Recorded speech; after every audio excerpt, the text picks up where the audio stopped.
Hari-hari ini lagi viral berita seorang Gus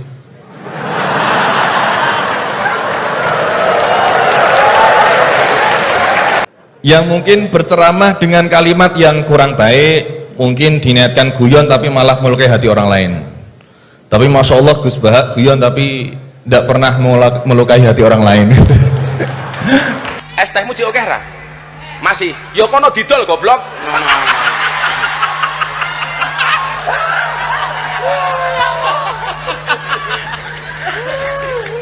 Dolen dhisik, engko lak rong payu wis takdir.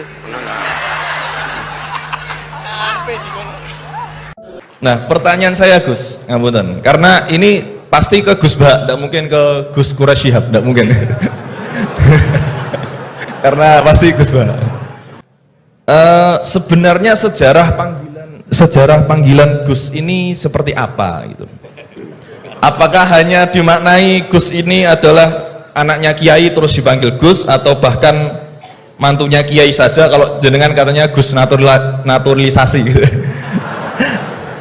Atau Gus swasta atau apa itu, atau bahkan bukan siapa-siapa kemudian bisa dipanggil Gus, sehingga misalkan kita sekarang bisa ini berlomba-lomba menjadi Gus bareng-bareng, jadi pokoknya lomba-lomba.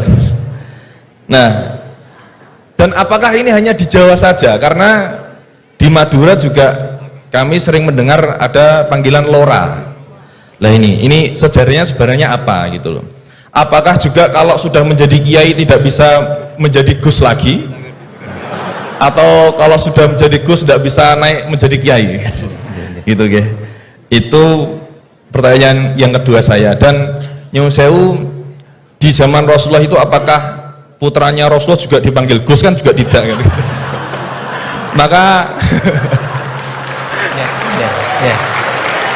Maka kalau Gus ini tidak ada di zaman Rasulullah, berarti semua Gus ini bid'ah gitu loh.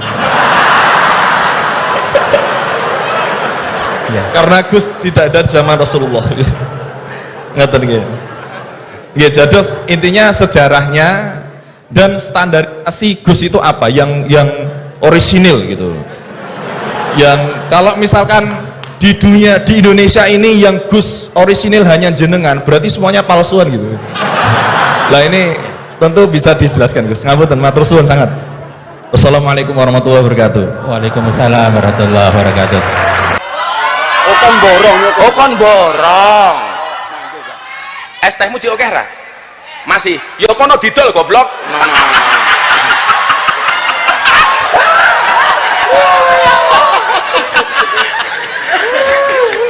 Dolen dhisik, engko lak rong payu wis takdir.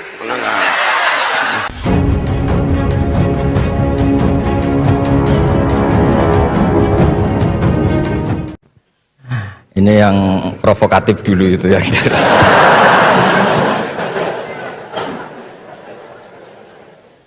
Semoga diampuni oleh Allah Ta'ala.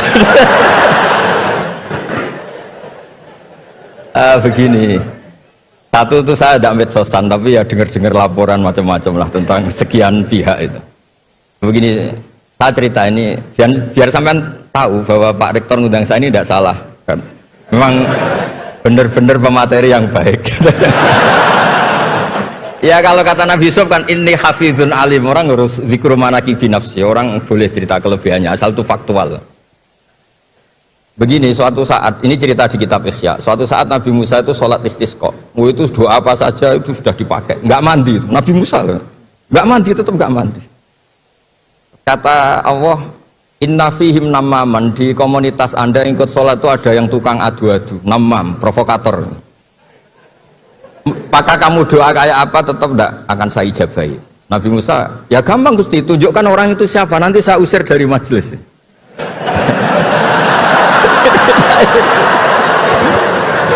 Jawabnya Allah itu lucu, saya ini orang yang mengharamkan namam, mengharamkan namimah. Kalau saya menunjuk orang itu berarti saya juga namam.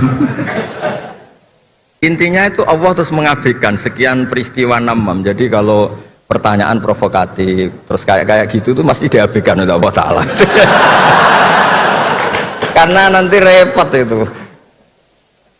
repot. Memang saya termasuk Gus yang asli itu jelas kalau itu.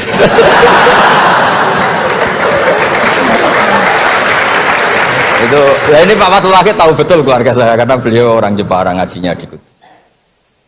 Ya terus masalah fatwa tadi, fatwa sosial itu atau memahami pakai terjemah begini seperti yang dikatakan Pak Kures. Ada pegangan yang umum kayak sidik, amanat, tabligh, fatona. Itu memang lewat terjemah nggak apa-apa. Tapi ada terjemah yang nggak mengganti bahasa Arab. Misalnya kata sembahyang, mungkin perasaannya orang Bali sembahyang itu apa, perasaan kita sembahyang itu apa, itu kan subjektif. Misalnya begini, ada ayat yang agak sensitif. Ketika Anda salah paham dengan istri itu wadribuhun, fahjuruhunna fil madoji wadribuhun. Itu kan riskan betul.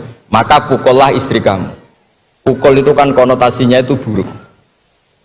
Tapi di semua tareh, saya bilang tidak sebagian, di semua tareh itu disebut dorban ghairu mubarrihin, mukul yang tidak melukai. Jadi orang Arab itu punya adat kalau kecewa itu dorobu binial wasau. Jadi mukul itu pakai kain, pakai kacu, pakai. Nah di Jawa kata mukul itu ya mesti kekerasan itu. Nah yang jenis ini itu riskan kalau dari bahasa Arab pindah ke Jawa. Jadi ada yang riskan, ada enggak. Nah sebab itu saya sering bilang, saya ini kan belajar tafsir insya Allah lah, khatam. Cuma saya tidak suka nulis, karena sudah ada yang nulis. Karena saya nulis tetap saja dianggap Pak Kures, jadi tidak usah nulis lah, sudah ada.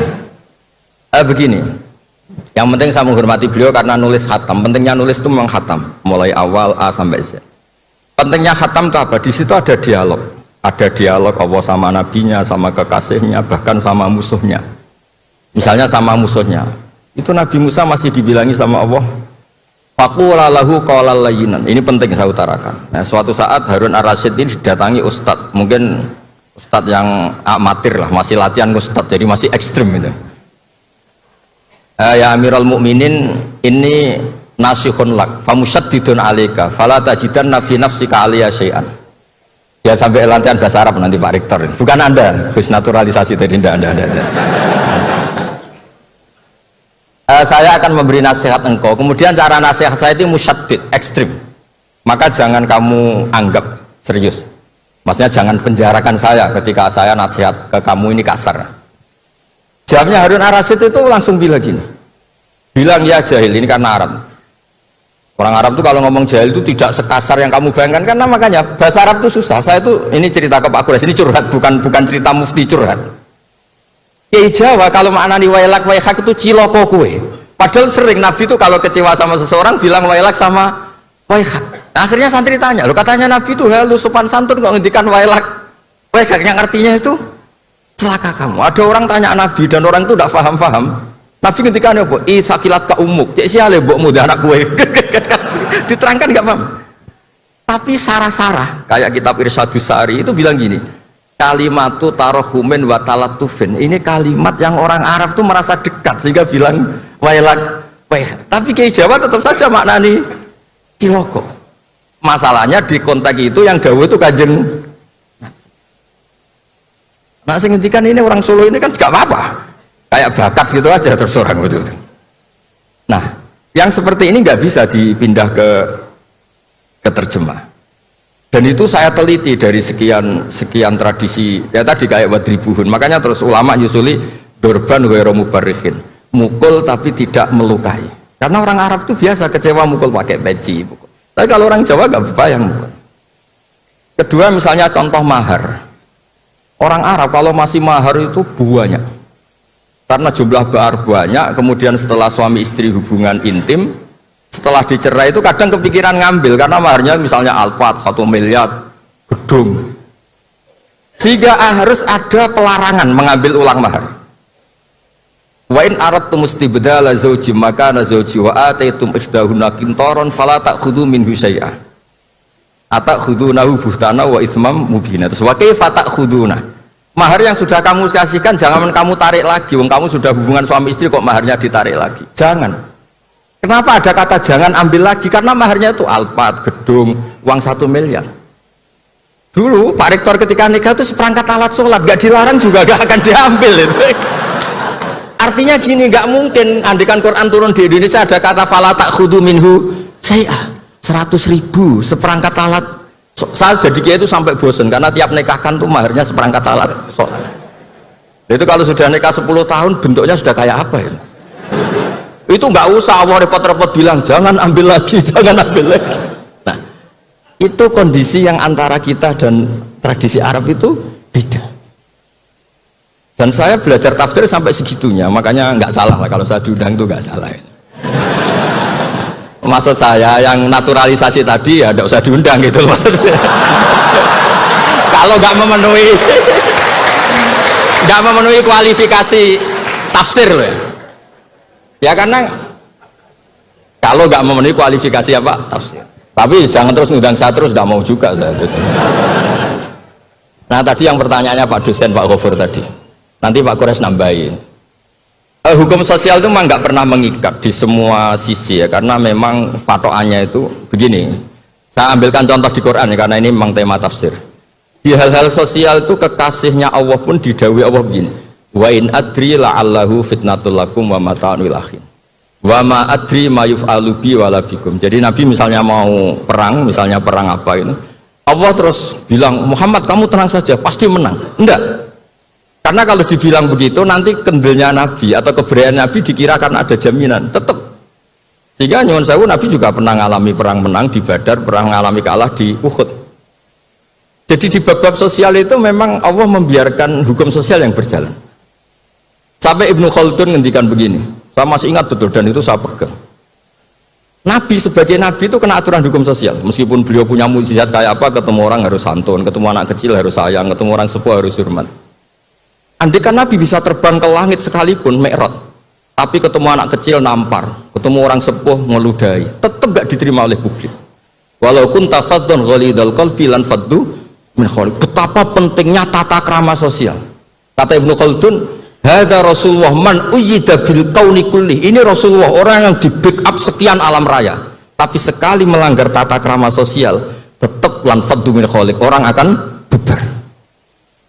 Sampai ngegoskan saya, sekarang tak pisoi. Wah Gus apa Gus kok mison, mesti langsung gitu. Nah coba misalnya sekarang nyon sewu saya ngeludahi Pak Rektor, langsung dipecat ya. Artinya tatanan meskipun saya keramat.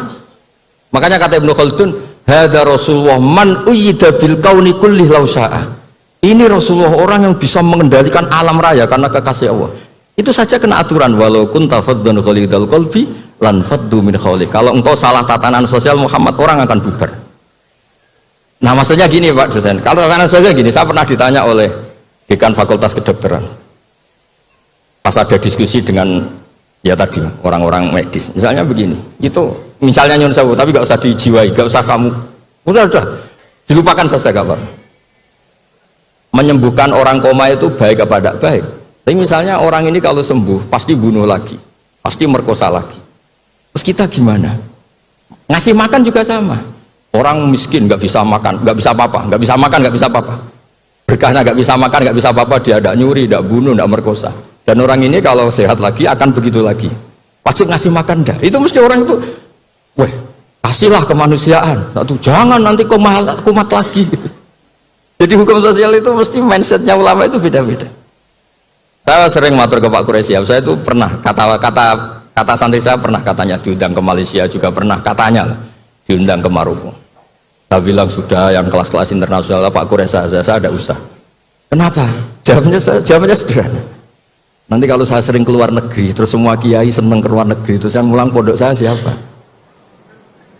Terus gue iling-ilingan nak neng dunia ono kiai desa sing alim, terus saya terus kiai desa tapi mau kitab ya cek bener rofa nasab. Tapi saya seneng sama kiai yang keluar negeri karena ini mewakili syiar. Saya seneng sama UI karena syiar gini. Tapi saya jangan disuruh jadi kiai di UI, nanti gajinya tetap.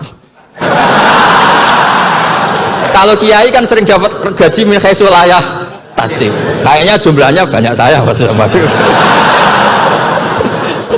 Jadi yang hukum-hukum sosial tuh biarlah alam yang ya sudah setuju ya. Oh ya pokoknya gitu.